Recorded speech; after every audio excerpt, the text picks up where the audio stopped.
ಈ ದೇವಸ್ಥಾನ ನಾವು ಪ್ರಾರಂಭದಲ್ಲಿ ಮನೆ ಮಟ್ಟಕ್ಕೆ ಅಂತ ಮಾಡಿಕೊಂಡಿದ್ದು. ಆದರೆ ಶ್ರೀ ವರದರಾಜೇಶ್ವರ ಇವತ್ತು ಈ ದೇವಾಲಯವನ್ನು ರಾಜ್ಯ ಅಲ್ಲ, ಹೊರ ರಾಜ್ಯ ಅಲ್ಲ, ವಿದೇಶದಿಂದ ಸಹ ಜನ ಬರೋ ಥರ ಮಾಡ್ತಾಯಿದ್ದಾನೆ. ಇಲ್ಲೇ ಬಹಳ ಪ್ರಮುಖವಾಗಿ ಅನಾರೋಗ್ಯ ಪೀಡಿತರು ಯಾರೇ ಇದ್ದರೂ ಇಲ್ಲಿ ಬಂದು ಪೂಜೆಯನ್ನು ಮಾಡಿಸ್ಕೊಂಡು ಹೋಗ್ತಾರೆ. ಪೂಜೆಯನ್ನು ಮಾಡಿಸೋದು ಯಾವ ರೀತಿ ಅಂತ ಹೇಳಿದ್ರೆ, ಪ್ರತಿನಿತ್ಯ ಬೆಳಗ್ಗೆ 7 ಗಂಟೆಗೆ ದೇವಸ್ಥಾನ ಬಾಗಿಲು ತೆರೆದ್ರೆ ರಾತ್ರಿ 8 ಗಂಟೆವರೆಗೂ ಇರುತ್ತೆ. ಪ್ರತಿನಿತ್ಯ ಇಲ್ಲಿ ಕೂಷ್ಮಾಂಡ ಆರತಿಯನ್ನು ಮಾಡ್ತೀವಿ. ಕೂಷ್ಮಾಂಡ ಆರತಿ ಯಾಕೆ ಮಾಡ್ತೀವಿ ಅಂತ ಹೇಳಿದ್ರೆ, ಕೂಷ್ಮಾಂಡ ಅಂತ ಹೇಳಿದ್ರೆ ಜ್ಯೋತಿಷ್ಯ ಪ್ರಕಾರ ರಾಹುಗ್ರಹಕ್ಕೆ ಸಂಬಂಧಪಟ್ಟಿದ್ದು. ಈ ರಾಹುಗ್ರಹ ಜಾತಕದಲ್ಲಿ ಯಾವುದೇ ರೀತಿಯ ದೋಷಪೂರಿತವಾಗಿದ್ದರೆ ಮಾನಸಿಕವಾಗಿ ಕೆಲವು ಹಿಂಸೆಗಳಾಗುತ್ತೆ. ಹಾಗೆ ಕೆಲವರು ನೋಡಿರ್ಬೋದು, ಮನೇಲಿ ಒಬ್ಬೊಬ್ಬರೇ ಹೆಂಗಸರಿದ್ದ ಅಥವಾ ಒಬ್ಬೊಬ್ಬರೇ ಇದ್ದಾಗ ಗುರುಗಳೇ ನನಗೆ ಯಾವುದೋ ನೆರಳು ಆಡೋದಂಗಾಯಿತು, ಹಾಗೆ ಯಾರನ್ನೂ ನೋಡ್ದಂಗಾಯಿತು ನಾನು, ಬಟ್ ಹಿಂದೆ ತಿರುಗಿ ನೋಡ್ತೀನಿ ಯಾರೂ ಕಾಣಲಿಲ್ಲ ಅಂತಾರೆ. ಅಂಥವರೆಲ್ಲ ಬಂದು ಇಲ್ಲಿ ಕೂಷ್ಮಾಂಡ ಆರತಿಯನ್ನು ಮಾಡಿ ತಮ್ಮ ತಮ್ಮ ಕಷ್ಟಗಳನ್ನ ದೂರ ಮಾಡ್ಕೊಳ್ಳೋಂಥ ಉದಾಹರಣೆಗಳು ಸಾಕಷ್ಟು ಇದ್ದಾವೆ. ಇಲ್ಲಿ ಮಾತೃವಿನ ಮುಂದೆ ಶಿವನ ಒಂದು ವಿಗ್ರಹ ಇರೋದ್ರಿಂದ, ಶಿವನ ಲಿಂಗ ಇರೋದ್ರಿಂದ ಶಿವರಾತ್ರಿ ಅಮಾವಾಸ್ಯೆ ರಾತ್ರಿ ಉತ್ತರ ಭಾರತದಿಂದ ವಾರಣಾಸಿಯಿಂದ ಅಘೋರಿಗಳು ಬರ್ತಾರೆ. ಶಿವರಾತ್ರಿ ಅಮಾವಾಸ್ಯೆ ದಿನ ಬಂದು ಈ ಒಂದು ಕ್ಷೇತ್ರ ಮುಂದಿನ ದಿನಗಳಲ್ಲಿ 13ನೇ ಜ್ಯೋತಿರ್ಲಿಂಗ ಆಗುತ್ತೆ ಅಂತ ಹೇಳ್ತಾರೆ. ಇಲ್ಲಿ ನಾಗಸಾಧುಗಳು ಭೇಟಿ ಕೊಡ್ತಾರೆ. ಹಾಗೆ ಮೈಸೂರಿನ ಮಹಾರಾಜರು ಬಂದು ಇಲ್ಲಿ ಭೇಟಿಯನ್ನು ನೀಡ್ತಾರೆ.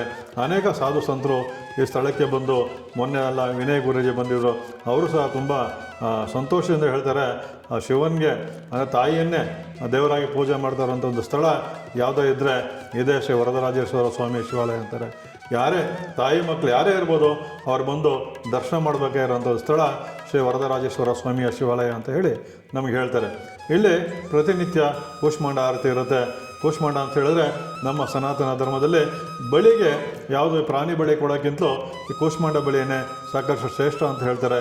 ಅದರಿಂದ ಎಂಥ ದೃಷ್ಟಿದೋಷಗಳಿದ್ರು, ಯಾವುದೇ ಒಂದು ಮಾಟ ಮತ್ತು ತೊಂದರೆಗಳಿದ್ರು ಇಲ್ಲಿ ಬಂದು ಕೂಷ್ಮಾಂಡ ಆರತಿಯನ್ನು ಮಾಡಿ ಶಿವಪ್ಪ ನೀನು ಕಾಪಾಡು ಅಂತ ಕೇಳಿದ್ರೆ ಖಂಡಿತವಾಗಿ ಶ್ರೀ ವರದರಾಜೇಶ್ವರ ಸ್ವಾಮಿ ಶೀಘ್ರ ವರಪ್ರದಾಯಕವಾಗಿ ನಿಮಗೆ ವರವನ್ನು ಕೊಟ್ಟು ಸಂಕಷ್ಟಗಳನ್ನು ದೂರ ಮಾಡುವಂಥ ಒಂದು ಕ್ಷೇತ್ರ ಶ್ರೀ ವರದರಾಜೇಶ್ವರ ಸ್ವಾಮಿ ಶಿವಾಲಯ.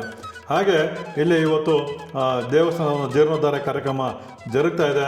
ಈ ಜೀರ್ಣೋದ್ಧಾರ ಕಾರ್ಯಕ್ರಮಕ್ಕೂ ಅಷ್ಟೇ ಇಲ್ಲಿ ಕ್ಷೇತ್ರಕ್ಕೆ ಬಂದು ಅನೇಕ ಒಳಿತನ್ನು ಕಂಡಂತಹ ಭಕ್ತರು ತಮ್ಮ ತಮ್ಮ ಸ್ವಇಚ್ಛೆಯಿಂದ ತಮ್ಮ ತಮ್ಮ ಸೇವೆಗಳನ್ನು ಶಿವನಿಗೆ ಅರ್ಪಿಸ್ತಾ ಇದ್ದಾರೆ. ಹಾಗೆ ನೀವು ಬಂದರೆ ಖಂಡಿತವಾಗಿ ಯಾವುದೇ ರೀತಿಯ ಕಷ್ಟ ಇರಲಿ ಈ ಕ್ಷೇತ್ರಕ್ಕೆ ಒಮ್ಮೆ ಭೇಟಿ ನೀಡಿ ಕೂಷ್ಮಾಂಡ ಆರತಿಯನ್ನು ಮಾಡಿ. ಹಾಗೆ ಪ್ರತಿ ಅಮಾವಾಸ್ಯೆ ಹಾಗೂ ಹುಣ್ಣಿಮೆಗಳಲ್ಲಿ ಇಲ್ಲಿ ಕಾಲಭೈರವ ಸಹಿತ ಮಹಾಪ್ರತ್ಯಂಗಿರ ಹೋಮ ಜರುಗುತ್ತೆ. ಈ ಒಂದು ಪ್ರತ್ಯಂಗಿರ ಹೋಮದಲ್ಲಿ ಪ್ರತ್ಯಂಗಿರ ಅಂತ ಹೇಳಿದ್ರೆ ಪ್ರತ್ಯುತ್ತರ ಕೊಡುವಂಥದ್ದು. ಯಾವುದೇ ಒಂದು ಮಾಟ ಮಂತ್ರಕ್ಕೆ ಇರ್ಬೋದು, ಶತ್ರುಗಳಿಗಿರ್ಬೋದು, ಪ್ರತ್ಯುತ್ತರ ಕೊಡೋದಕ್ಕೆ ಪ್ರತ್ಯಂಗಿರ ಹೋಮವನ್ನು ಮಾಡ್ತೀವಿ.